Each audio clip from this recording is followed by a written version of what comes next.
திருவசனத்தை அதிகமாக மனனம் செய்யணும். ஒரு கேள்வி கேட்பேன், கோவப்படாதீங்க. எத்தனை பேர் தினம் ஒரு வசனமாவது மனப்பாடம் பண்ணுறீங்க? கை வைத்துக்க பார்ப்போம். தினமும் ஒரு வசனமாவது மனனம் செய்கிறது. இப்போ எனக்கு ஒரு கேள்வி, சட்டியில் இருந்தால் தானே அகப்பையில் வரும்? சட்டியில் இருந்தால் தான் அகப்பையில் வரும். Unless there is a soup in the broth, you cannot get it in the spoon. It won't come.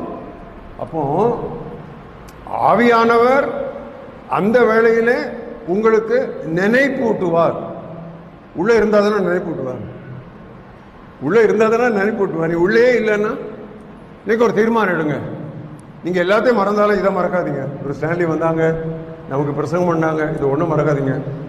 தினமும் ஒரு வசனமாவது மனப்பாடம் பண்ணாமல் காலை சிற்றுண்டி சாப்பிடாது. ஏன் சொல்கிறேன் தெரியுமா? இதுதான் எங்கள் அம்மா எங்களுக்கு கற்றுக் கொடுத்த பாடம். என்னோட என் தம்பி 2 வயசு இளையவன். எனக்கு வயசு 78, அவனுக்கு வயசு 76. ஐயோ, எங்கள் அம்மாட்ட நாங்கள் பட்டமே பாடு. No Bible, no breakfast. ஒரு வசனம் மனப்பாடம் பண்ணாமல் எங்களுக்கு காலை உணவு கிடையாது. எனக்கு நல்ல ஞாபகம் இருக்குது, பசியின் கொடுமை. ஒரு நாள் முந்தின நாள் ராத்திரி சரியா இல்லை, வெறும் ரசம் சாப்பாடு. போய் பிளேட் எடுத்துகிட்டு உட்காடுறோம். நாங்கள் அப்போல்லாம் கிச்சனில் தரையில் உட்காந்து பிளேட்டு குண்டாமாட்ட போவோம். அவங்க அடுப்பாங்க, அதெல்லாம் எடுத்து அந்த தோசையை எடுத்து தருவோம்.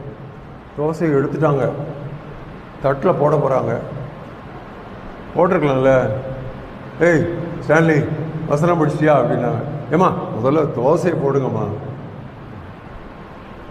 மாட்டேன்ட்டாங்களே. திருப்பி அந்த தோசையை எடுத்து அவங்க சட்டியில் போட்டாங்களே. அம்மா பசிக்குதுமா, பசியோட போ, ஒன்றும் பண்ணாது, சாக மாட்டான். சாக மாட்டான்னு சொன்னாங்க எங்கள் அம்மா. என்ன இந்த மாதிரி கொடூரமாலாம் பேசியிருக்காங்க. நானும் என் தம்பி பேசிக்குவோம், ஏன்டா நம்ம அம்மா மட்டும் இப்படி இருக்காங்க, மற்ற அம்மாமாரெல்லாம் இப்படி இல்லையே, அன்பாக இருக்கிறாங்களே. எங்கள் அம்மா பேர் வேற அன்பு, இப்படி இருக்கிறாங்களே அப்படின்னு சொல்லி நம்ம நினைச்சேன். ஆனால் எங்கள் அம்மாவுக்கு தெரியுமா, ஒரு நாளிலே ஒரு திருமறை போதகரை அவர்கள் உருவாக்கி கொண்டிருந்தார்கள் என்று அவர்களுக்கு அன்றைக்கி தெரிந்திருக்குமா? தெரிந்திருக்குமா? இன்னைக்கு இங்கிலீஷில் வசனத்தை மனப்பாடமாக சொல்லுவேன், அதே வசனத்தை அப்படியே அச்சரமாக தமிழில் சொல்லுவேன். ஏன்? அம்மாட்டப்பட்ட பாடு. ஞாயிற்றுக்கிழமை வந்தால் எங்களுக்கு காலையில் ஒரே குஷியாக இருக்கும். என்ன தெரியுமா? ஞாயிற்றுக்கிழமை மட்டும்தான் மட்டன் கிடைக்கும், அதுவும் 1/4 கிலோ வாங்குவாங்க, அவ்வளோதான். அதுக்காக வாரம் பூரம் காத்திருப்போம். சாப்பிட போகும்போது மறுபடியும் கேள்வி, சங்கீதம் படிச்சிட்டியா? மற்ற நாள் ஒரு வசனம், ஞாயிற்றுக்கிழமை சங்கீதம். இந்த ஒரு மட்டன் சாப்பாட்டுக்காக வாரம் பூரம் காத்து கிடந்து இந்த சங்கீதம் படிக்காதனால நாங்கள் சாயங்காலம் தான் சாப்பாடு கொடுப்போம். பெற்றோர்களே, உங்கள் பிள்ளைகளுக்கு பாடத்தை திணிக்கிறீங்க. ஒரு நாளைக்கு எத்தனை நேரம் சொல்கிறீங்க? படிடா படிடா படிடி படிடி படி. யூகேஜிக்கெல்லாம் இப்போ டியூஷன் இருக்குது. பம்ப் பண்ணு. ஏன்?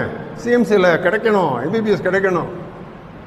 ஆண்டவர் சொல்வார், என்னுடைய வேதத்தை உங்களுக்கு எழுதி கொடுத்தேன், நீங்கள் அதை அந்நிய காரியமாக எண்ணினீர்கள், ஆகையால் உங்கள் பிள்ளைகளை நான் மறந்து விடுவேன். உங்களை மறந்து விடுவேன்னு சொல்லல, நல்ல கவனிங்க.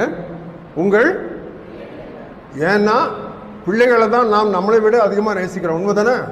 பிள்ளை சோகம் இல்லாமல் இருந்தால், ஐயோ இந்த வியாதி எனக்கு தொலையக்கூடாதுன்னு சொல்லுவோம்ல. ஆண்டவர் எங்கே கை வைக்கிறார் பாருங்க. ஸோ உங்கள் வீட்டிலே வேதத்திற்கு முதலிடம் கொடுங்கள்.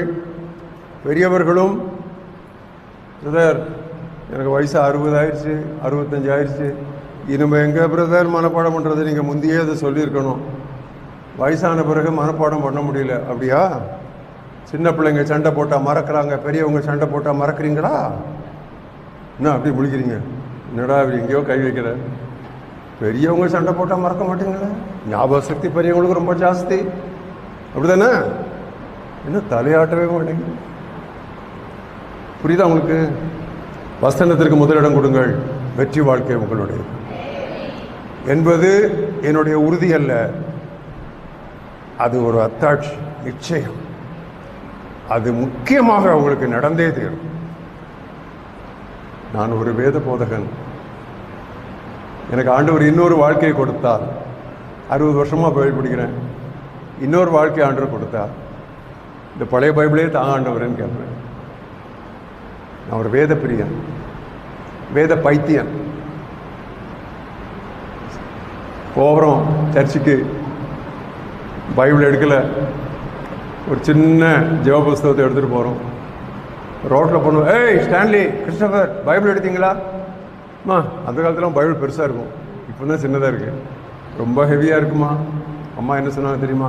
நீ இன்னைக்கு பைபிளை சுமந்தா பைபிள் நாளைக்கு ஒன்னே சுமக்குண்டா.